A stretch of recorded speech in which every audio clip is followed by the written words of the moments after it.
So now I'm going to paint the blue parts gunmetal, as I was telling everybody that I wanted to do. I'm going to start with this one.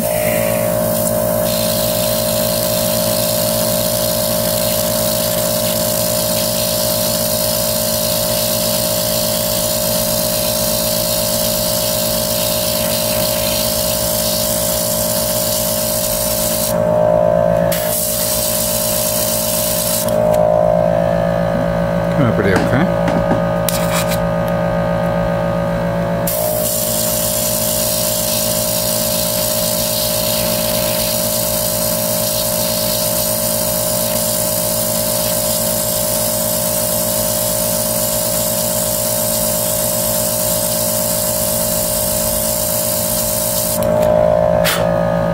All right. Okay here.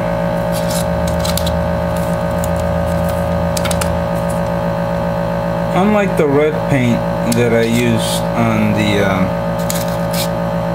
from the Mr. Hobby Colors, hold on, I gotta thin this out a bit more. Unlike the red paint, where I added layers, this one goes in nice and thick, even if you apply a little thinner. So I can do this all in one shot. Give me a second here.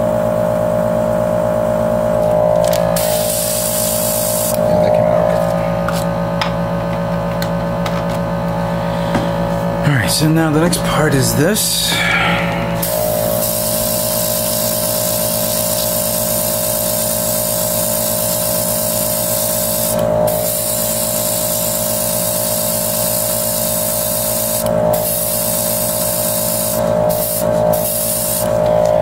I kind of don't worry about getting my hands painted with gunmetal because it's an acrylic based paint and it's easy to wash and dry off. So I can get dirty with this. Alright, so here's one of the trims from the wings.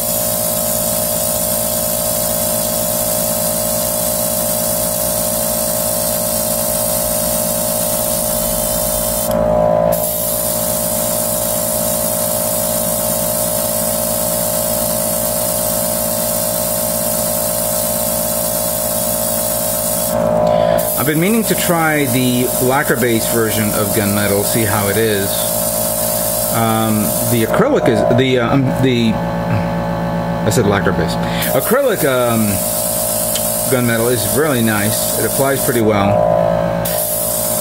and it sometimes doubles as a primer.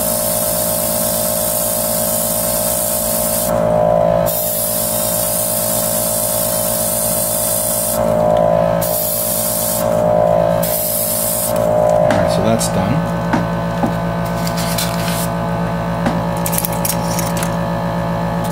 Here's this part as well. Now let's see how this is.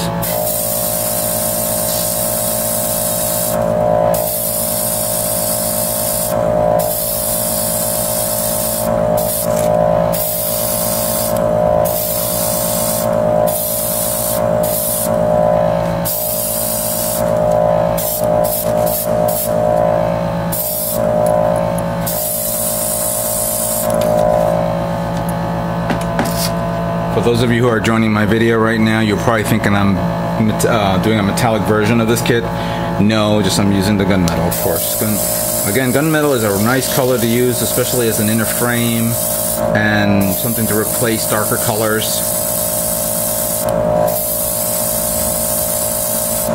So far, the best darker colors I have been using, besides gunmetal, is metallic gray, German gray, and RML gray. I put these two parts together so that way it's easy for me to coat it right. Here's part of the foot.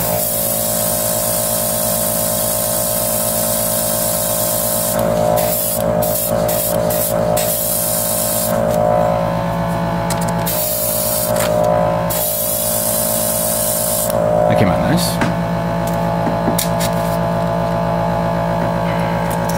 I won't show off me painting the yellow. You guys see me paint yellow all the time, so that's gonna be. It's only like 5 or 6 parts for me to paint.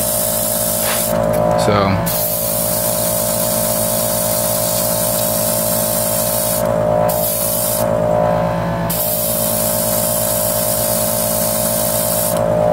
Alright, the back is done. And since we did the back, let's do the front. There we go.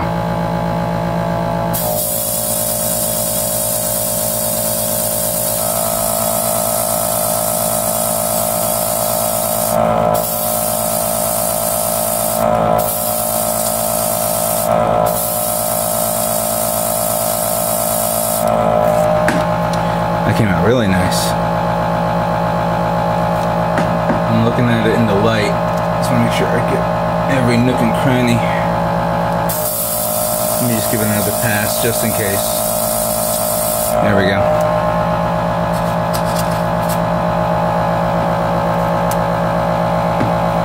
Portion of the backpack.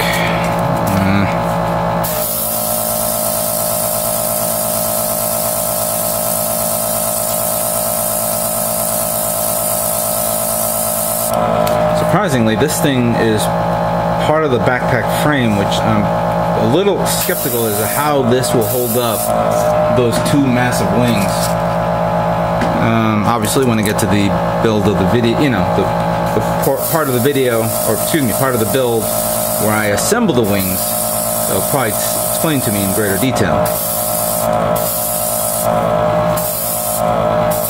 Part of the neck. Ah, yes, the head. I put a putty in the middle of the head and toothpick there, so that way I keep it all even out.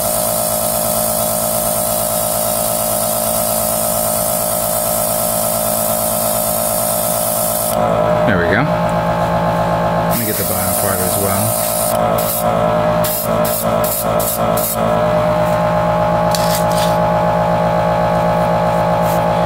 Here's the top part of the head.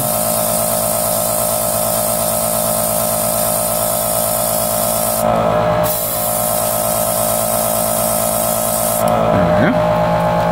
That's done. Alright, so, oh, okay. The shield, which connects to the heat rod. Speaking of the heat rod, we'll get to that in a moment.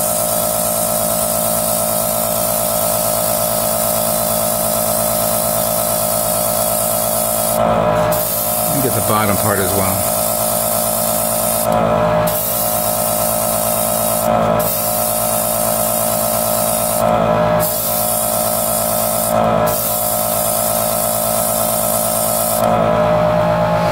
Very nice. I like this. Alright. Now, for those of you who remember, these were the 1 of 10 of these little heat rod thingies that makes up the heat rod. So,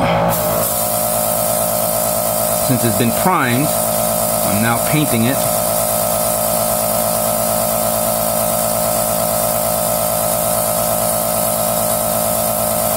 There we go.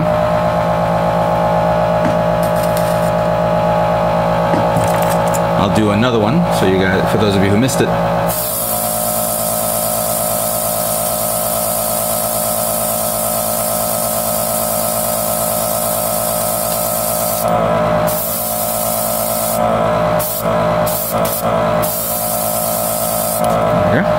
And then those little notches there, the red notches, will be painted red. But I'm gonna, that's another thing. I gotta, once it dries, I'm going to seal it with the Mr. Surfacer sealer. And then that way it'll seal the paint in, and then I'll paint over it where it doesn't bleed into the other paint.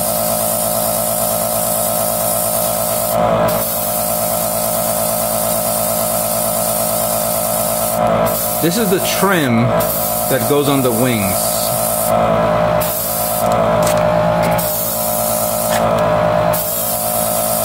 There we go.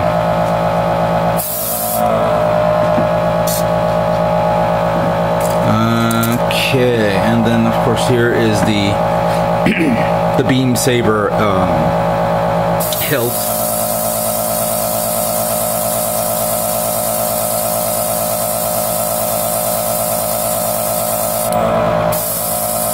Whoops.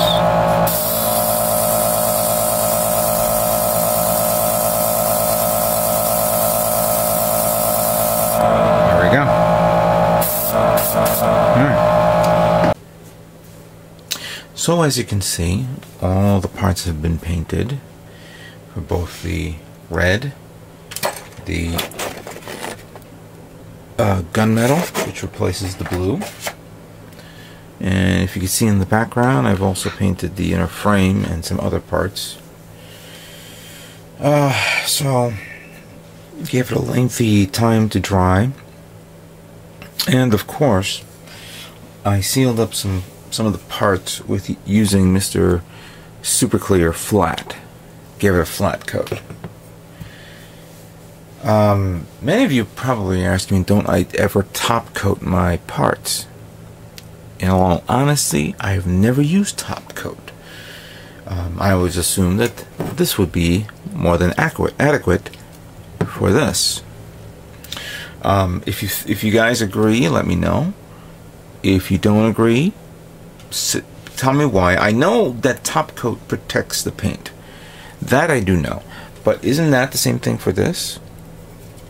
Please, let me know. But I have to admit, everything came out pretty well. Let me see if I can get some light on this.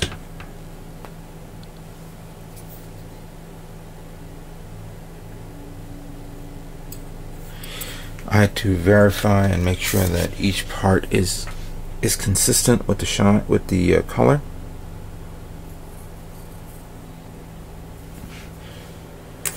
Some of them had to be repassed multiple times.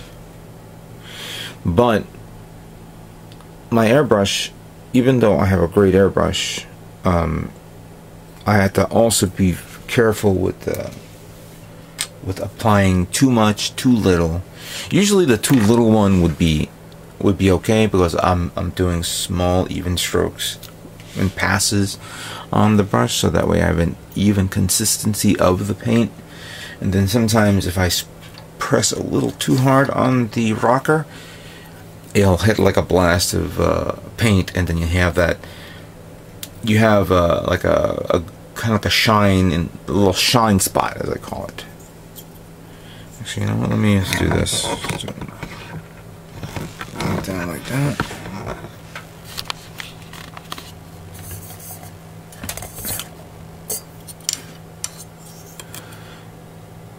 See, this one I kind of like how it turned out.